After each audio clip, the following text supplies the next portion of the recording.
Welcome to my views and news. Three news stories. Firstly, PM Abiy was back today with his public display of humility.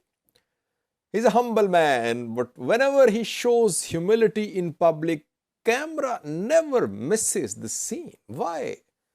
Secondly, we have a new story from Eritrea, where an Eritrean YouTuber's channel was closed after reporting from viewers. He's an artist from Eritrea, a singer. He uploaded a song, but after reporting from viewers, the channel was closed. The work which he uploaded was put off air. What happened? Who is he? And thirdly, Somalia viewers, where we know that Hassan Sheikh government, which came to power last year in May, launched an operation against Al-Shabaab, continuing operation. But now Al-Shabaab has suggested new round of talks with Somalia. Details for you. Firstly, viewers, Ethiopians, Eritreans, and some other country residents, citizens are celebrating Christmas today. Celebrations in Ethiopia ongoing, and main gathering was held in Lalibela. Thousands participated. A colorful celebration there where foreign diplomats were there too. PM Abiy and Zinash, his wife, the First Lady, hosted meal for the elderly, for homeless people, for children. At Unity Park in Addis Ababa, this annual Christmas meal was hosted by the couple. PM Abiy was seen serving food to the elderly, to the people who were there at the park. You can see a picture on your screen. PM Abiy can be seen. His wife Zinash can be seen as well. I have shared several clips, pictures in the last 2 years showing acts of humility by the Prime Minister, PM Abiy. He loves to serve food to people. He's a good host, it seems. And whenever he shows humility in public, I don't know why camera never misses the opportunity of capturing images or videos. So we see state media sharing pictures of PM Abiy serving meal, and other acts of humility are highlighted by Ethiopian state media. Is it all planted that PM Abiy wants to build his public persona as a humble man? Or is he really humble in real life as well?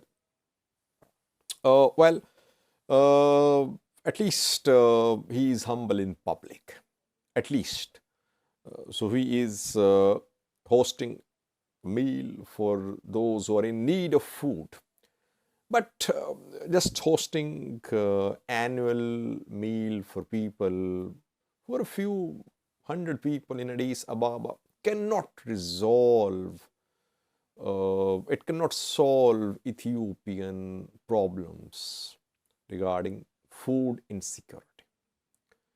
People in far off areas cannot come to Addis Ababa to attend this meal hosted by PM Abiy and Zinash. Leaders, true leaders, they change public perception. They're not slaves to public perception. They change how people think through their acts. But it happens that in all countries, a ruling class tries to build an image of being pro-people, of being friendly to the people, friendly to the poor.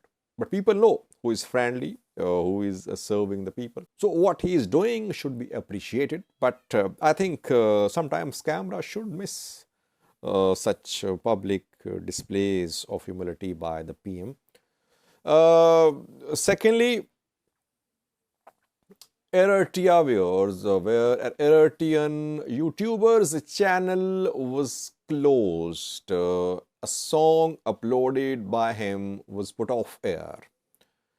Who is this singer and artist? His name is Thomas Wologata. Thomas Wologata was running a YouTube channel and he uploaded a song. It was said that the song had gay content. So obviously Eritreans report it. And the song has been put off air and the channel closed as well, reportedly.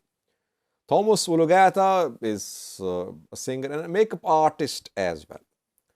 He was accused of destroying Eritrean culture.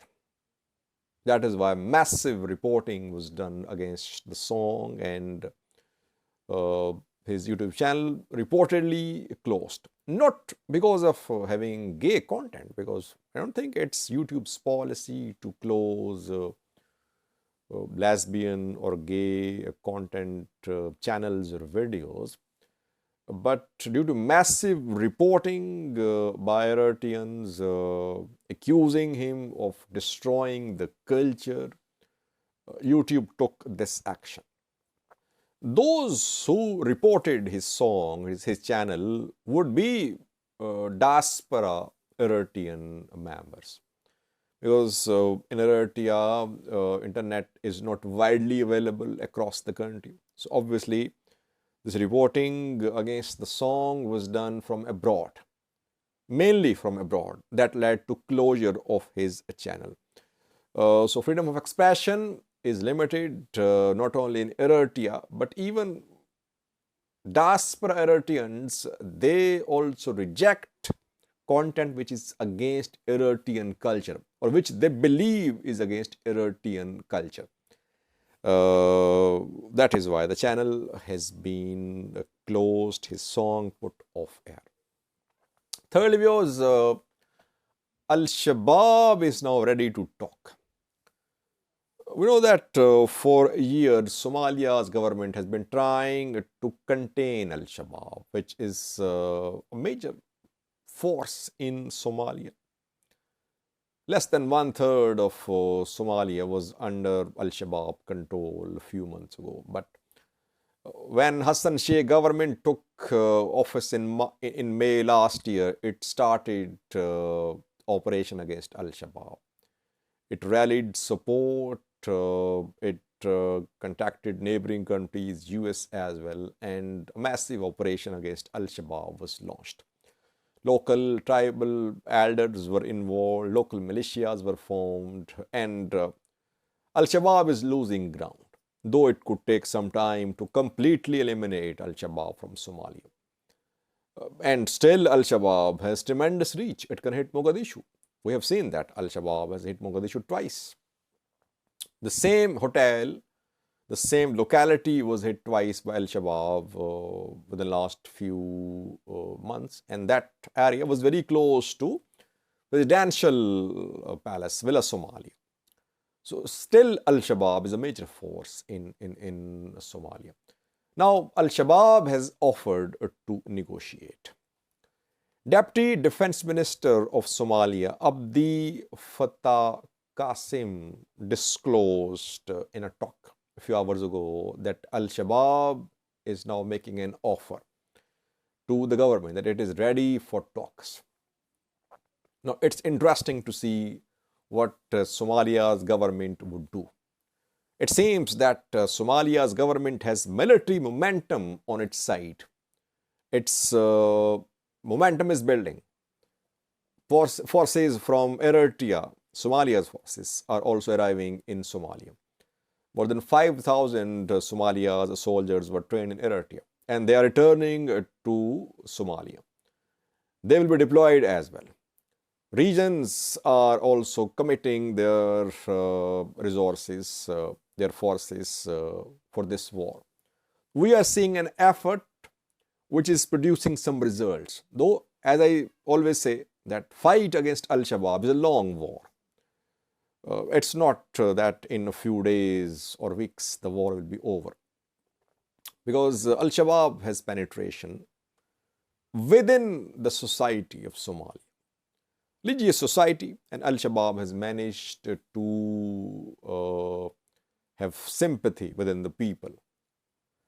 So let's see how Hassan Sheikh's government responds. Will it start talks? While it seems to be having a momentum militarily, it would like to continue this momentum, to weaken Al-Shabaab. And I think Somalia's partners, regional international partners, they would like the operation to continue as well. Because if Al-Shabaab is weakened and Somalia's government joins talks from a position of strength, Al-Shabaab will have to make lots of concessions. But talks will have to be held one day.